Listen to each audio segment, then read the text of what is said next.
The Supernight is back. Our first and only Supernight event will be taking place this weekend at Sydney Motorsport Park and should provide a nice little treat for us fans. With the championship battle able to be flipped on its head at a moment's notice, our protagonists at Red Bull and Erebus will be fighting tooth and nail for every point that they can scrape this weekend. And we should see Ford back in the full race picture, contending for those race wins on the heels of the final parity upgrade and their first time across the finish line in first place at Townsville last race weekend. Let's get into it with what to expect for the Sydney Supernight.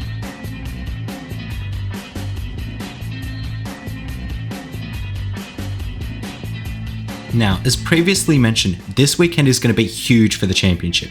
There's only 72 points. Read it again, 72 points splitting the top four, with Will Brown leading Brodie Kostecki by a mere 7 points, and Brock Feeney and SVG in 3rd and 4th respectively. Hell, even Mostert, he's only about 200 points behind in 5th. It's a really close title battle that we've got on our hands. And we've got 2 races this weekend, one refueling Supernight race on the Saturday and a Super Sprint race on the Sunday Arvo. All the timings for each individual session are listed in the video right now, but also available on the Supercars Facebook and Twitter pages. But without further ado, let's get right into the track. So the track starts with turn 1, as all tracks do. It's a sweeping left-hander, often made at about 75-50% throttle, all the way down to the turn 2 hairpin, which is a really good overtaking spot, particularly if you have fresher tyres. You can just blast down the inside and get past your opponent.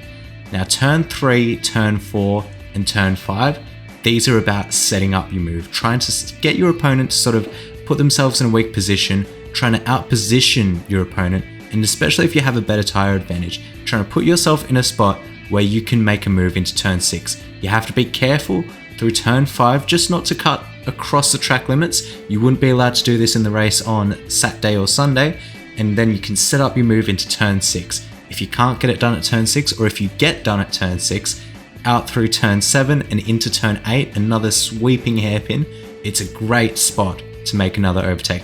Particularly if you've got fresher tyres, once again, dive down the inside or make a crisscross around the outside. Once again, be careful of track limits out of the hairpin and into the last few corners. This one's an interesting one. So you're full throttle through here, and then you got to turn right and you got to start braking, hit the apex, drift out wide, shift down, hit this apex again, and it's a long left-hander, and then you get full throttle out of here onto the back straight. Pit lane entry is on the left-hand side, and there is a lap of Sydney Motorsport Park. Now, Supercars has a lot of history with this track, and we've been here a lot over the past few years. Who could forget the 4 race weekends we did here in a row before Bathurst in 2021? What a time that was. This track has definitely served up some exciting and intense racing in the past.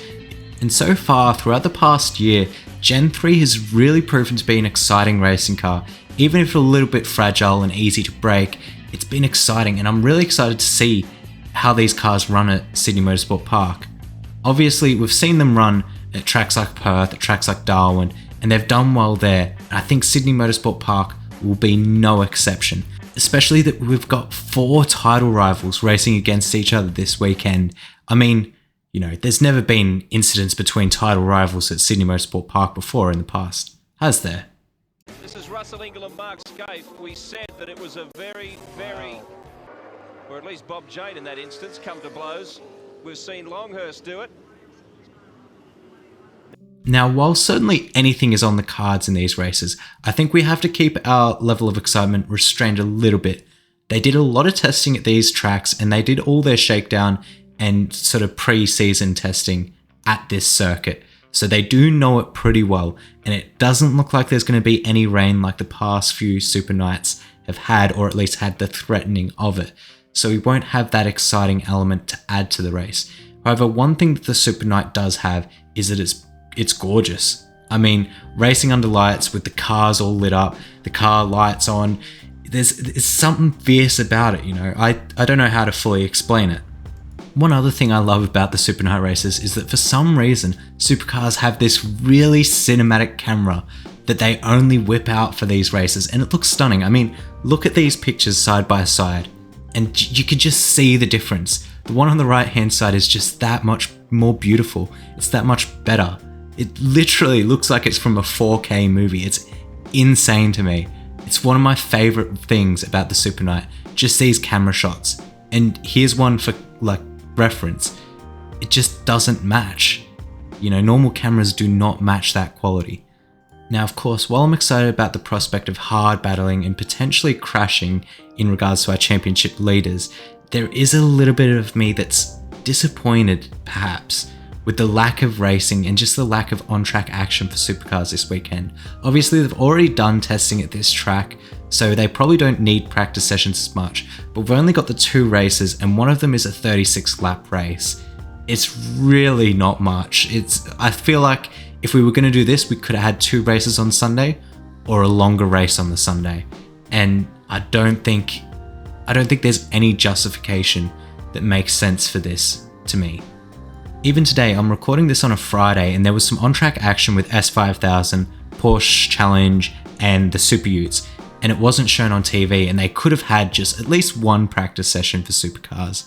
I mean, it's not too much to ask. Anyway, that's my thoughts on the topic. I'm going to end this with something that I found while I was looking back at previous races to sort of make a script and get the clips for this. And I think it's worth mentioning in any video that I do about SMP, and that is Bryce Fullwood's jump start. If you know, you know. If you don't, you're about to find out. It is the funniest thing. So the race start, I think it was on 2021 during the COVID rounds. Bryce Fullwood just gassed it up before the lights had even gone and did a Mark Scaife-worthy start. You'll see it here. He's just gone. He's gone. And he jumps the whole grid and just goes to the grass even. He just slides his way up into first place. The GOAT of motorsports, Bryce Fullwood.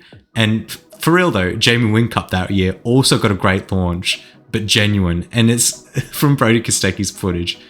It's light and day. It's clear his jump start. I just wanted to mention that. But anyway, thank you all for watching. Hopefully you guys enjoy the Sydney Motorsport Super Night. Let me know your thoughts in the comment, what you think is going to happen, any predictions even, and I'll catch you guys next time.